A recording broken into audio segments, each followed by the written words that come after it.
ನಮಸ್ಕಾರ. ನನ್ನ ಹೆಸರು ರೋಹನ್ ಭರತ್ಚಂದ್ರ. ಇವತ್ತಿನ ಬ್ರೇಕಿಂಗ್ ನ್ಯೂಸಿಗೆ ಸ್ವಾಗತ.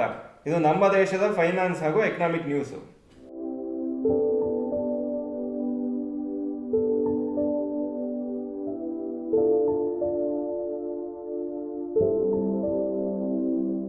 News number 1, LIC recovers losses in Adani shares.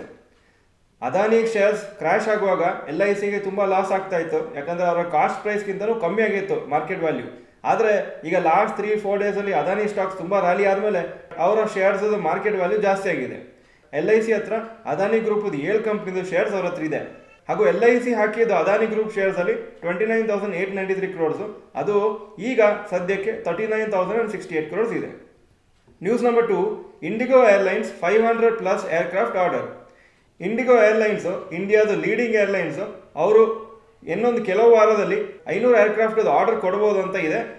ಹಾಗೂ ಇದು ಏರ್ ಇಂಡಿಯಾದ ಆರ್ಡರ್ಗಿಂತಲೂ ಜಾಸ್ತಿ ಇರ್ಬೋದು, ಯಾಕಂದರೆ ಏರ್ ಇಂಡಿಯಾ ಒಂದು ಕೆಲವು ವಾರ ಹಿಂದೆ 470 ಪ್ಲೇನಿಗೆ ಆರ್ಡರ್ ಕೊಟ್ಟಿದ್ರು. ಇಂಡಿಗೋ ಏರ್ಲೈನ್ಸು 2 ಕಂಪ್ನಿಗೂ ಆರ್ಡರ್ ಕೊಡ್ಬೋದು ಅಂತಿದೆ, ಬೋಯಿಂಗು ಹಾಗೂ ಏರ್ಬಸ್. ಇದು 2 leading aircraft manufacturing companies ವರ್ಲ್ಡಲ್ಲಿ.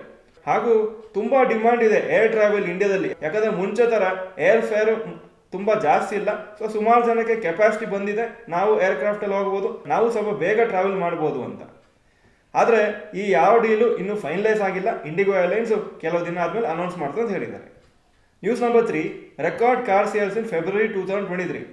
Total retail passenger car sales February 2023ಯಲ್ಲಿ 3,01,900 ಯೂನಿಟ್ ಆಗಿದೆ, ಕಂಪೇರ್ ಟು 2,75,400 ಯೂನಿಟ್ಸ್ ಫೆಬ್ರವರಿ 2022ಅಲ್ಲಿ. ಇದು ಅಪ್ರಾಕ್ಸಿಮೇಟ್ಲಿ 10% ಗ್ರೋತ್ ಆಗಿದೆ ಕಂಪೇರ್ ಟು ಲಾಸ್ಟ್ ಇಯರ್. ಇದು one of the highest ever sales in February month. ಹಿಸ್ಟ್ರಿಯಲ್ಲೇ ಇಷ್ಟು ಫೆಬ್ರವರಿಯಲ್ಲಿ ಆಗಿರಲಿಲ್ಲ. ಹಾಗೂ ಮಾರುತಿ ಆ್ಯಂಡ್ ಮಹೀಂದ್ರದ್ದು ಸೇಲ್ಸು 10% ಗ್ರೋತ್ ಆಗಿದೆ compare to last year.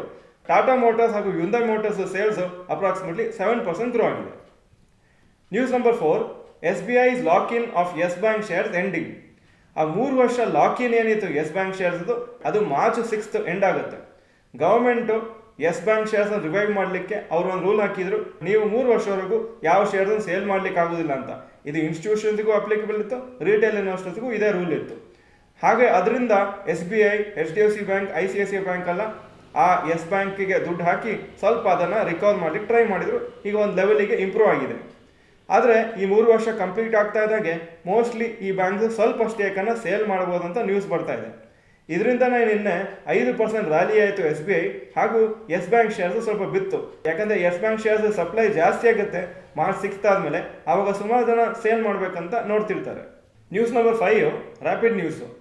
Global cues ಪ್ರಕಾರ Indian stock markets most probably Monday ಚೆನ್ನಾಗಿ ರ್ಯಾಲಿ ಆಗುತ್ತೆ. 17,700 ಮಾರ್ಕು ಕ್ರಾಸ್ ಆಗ್ಬೋದು, ಯಾಕಂದರೆ ಯುರೋಪಿಯನ್ ಹಾಗೂ US ಮಾರ್ಕೆಟ್ಸು 1% ಮೇಲೆ ಹೋಗಿತ್ತು, 1% ಹೈಯರ್ ಕ್ಲೋಸ್ ಆಗಿದೆ ಫ್ರೈಡೇ ಈವ್ನಿಂಗು. ಇದು ಇವತ್ತಿನ ಬ್ರೇಕಿಂಗ್ ನ್ಯೂಸು. ವಿಡಿಯೋ ಚೆನ್ನಾಗಿದ್ರೆ ಲೈಕ್ ಬಟನ್ ಪ್ರೆಸ್ ಮಾಡಿ, ಹಾಗೂ ವಿಡಿಯೋ ಇನ್ಫಾರ್ಮೇಟಿವ್ ಆಗಿದ್ರೆ ಇನ್ಫಾರ್ಮೇಟಿವ್ ಅಥವಾ ಐ ಅಂತ ಕಮೆಂಟ್ ಸೆಕ್ಷನಲ್ಲಿ ಹಾಕಿ. ವಿಡಿಯೋ ನೋಡಿದ್ದಕ್ಕೆ ಧನ್ಯವಾದಗಳು. ನಮಸ್ಕಾರ.